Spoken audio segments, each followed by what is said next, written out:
everyone always says female knockers united. It's just unite. I knew you were gonna say that. I said unite. But no, that was good. I'm gonna send over like some of my stuff that way you guys like have it. Like I just don't know anyone who has like any women on any of their stuff. Homeowners don't see enough of us. Like people behind these doors don't see enough women. Therefore, they're gonna wanna listen a little bit longer. They're gonna wanna hang out with us. They're gonna wanna buy from us just because they're not used to seeing more of us on the doors. So true.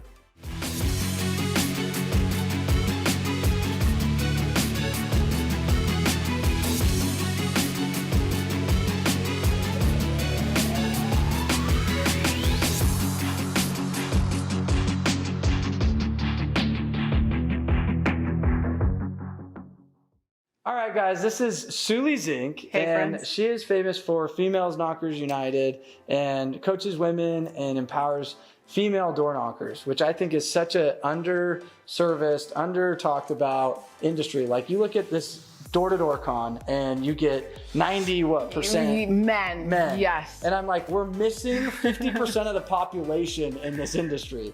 And it's really cool to see, 15 years in door-to-door? This is my 15th summer. We both started in 2008, by the way. Did you? Oh my gosh. But you've already transitioned out. No. I'm still in it, very much so.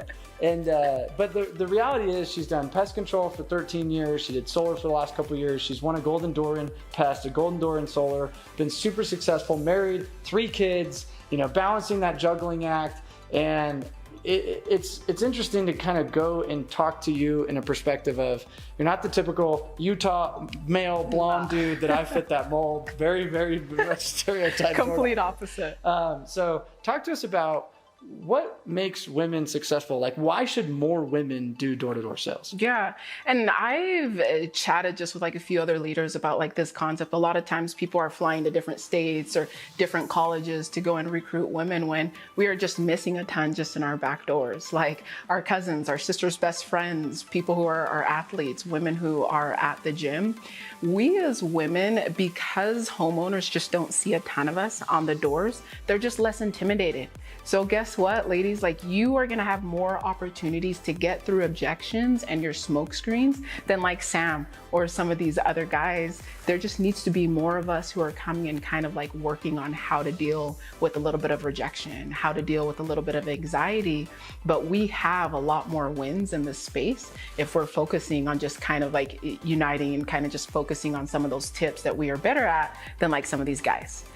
We're just brute force. Yes. So I stereotyped, and I have to be guilty of this for 2-3 years. And then finally I had a 50% women's team. I was like, okay, I just debunked my own stereotype. Sheesh. And it was like, oh, they can't hack it. Oh, they don't have the, the same work ethic. And I've now been proven wrong many times doing what I do. The problem is I think there's a belief or thing instilled into women sometimes, like you couldn't make it. Yes. And then there's an internal belief like, oh man, that would be so hard. What if I get kidnapped? Or what if I this? Yes. And what if I, there's like 2 wrong beliefs that I think keep telling a story that we need to debunk. And I definitely bought into that too. Like when I started in 2008, I think there was 10 of us girls like on the team. And a lot of the things that we were told when we're coming into door to door is like, oh, women are emotional. Like, oh, like women are just gonna be like fighting over the guys and there's just gonna be like all this drama. And so I bought into it. I fed into it. And it wasn't until like 5-6 years ago that I was like, we are missing out on simply just empowering those 1 to 2 women who are the only females on the team. Those 1 to 3 female leaders, we are not empowering them enough to teach the concepts of we are welcome here. Homeowners don't see enough of us. Like people behind these doors don't see enough women. Therefore, they're gonna wanna listen a little bit longer. They're gonna wanna hang out with us. They're gonna wanna buy from us just because they're not used to seeing more of us on the doors. So true. So let's say that I'm a female, I haven't knocked doors, I maybe have anxiety or like, oh, I don't know if I can handle the rejection.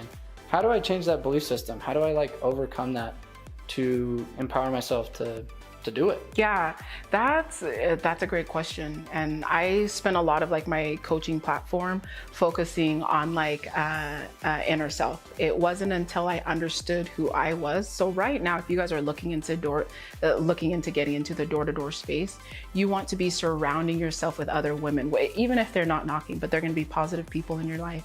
You want to start looking up content or start looking up podcasts and books. I definitely would start with the 4 Agreements. That was one of the books that just changed my mind from, you know, scarcity to where I am now, that if these guys can do it and 90% of men can go and win a golden door, like, why not me? We need more of us women to start empowering and asking each other those questions like, why can't we do it? Like, anxiety is just an emotion that you have to just be able to learn to kind of work through on a day-to-day basis. And that's going to start with the work that you're going to be doing off the doors, such as reading books and getting into podcasts and surrounding yourself with more positive people. It's crazy. Like, a lot of times I don't like to admit this, but if you said, Sam, go knock right now, I get anxiety just like any other person. And I think a lot of times we just mask it better, and we've learned to kind of compartmentalize that. And we say, okay, cool, I have anxiety, I still go knock, I'm competitive, let's go. And eventually once you start getting into a rhythm, you're like, oh, where did the anxiety go? Like your first, second, third door, you're like, okay, I'm already out here, why are we having this anxiety? It's all the anticipation, or what if it doesn't work, or what if I fail, or what if I get rejected? All that is just future pacing things that have not happened yet. So if you just compartmentalize, like, what is I'm just here and I'm alive and I'm healthy and I can go do this. It's not going to kill me. Nobody's died knocking doors. You know, so if you can kind of compartmentalize that, and like she said, it's not like you're going to get rid of the anxiety. That's an emotion that's stirred through anticipation.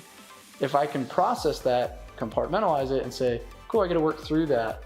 I promise you that's not going to only serve you in door-to-door, that's going to serve you in anything in life, whether it's a relationship, whether that's a struggle with your kids, whether that's anything. And so the things you learn in door-to-door sales are tactics and tools and frameworks that are going to transition into the rest of your life. And I look at the street smarts and learned in emotional intelligence through sales is something that I think a lot of women need to try on. Yeah. That will serve them elsewhere.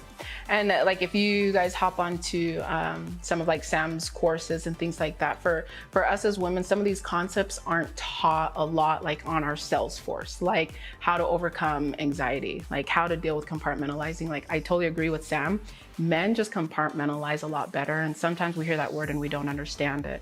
And so in some of the trainings and the things that we're going to be going over, I break it down for us as women, how we're able to open and close like a certain emotion, and how we're able to kind of overcome those things. Because I promise you, if you just work through some of your emotions, like the things that you're going to be able to do in the door-to-door space, it is going to help you be better moms. It's going to help you be better sisters. It's going to help the rest of your financial future. Like, I could not see myself doing anything else besides focusing on door-to-door, which has just brought a lot of success into my personal life.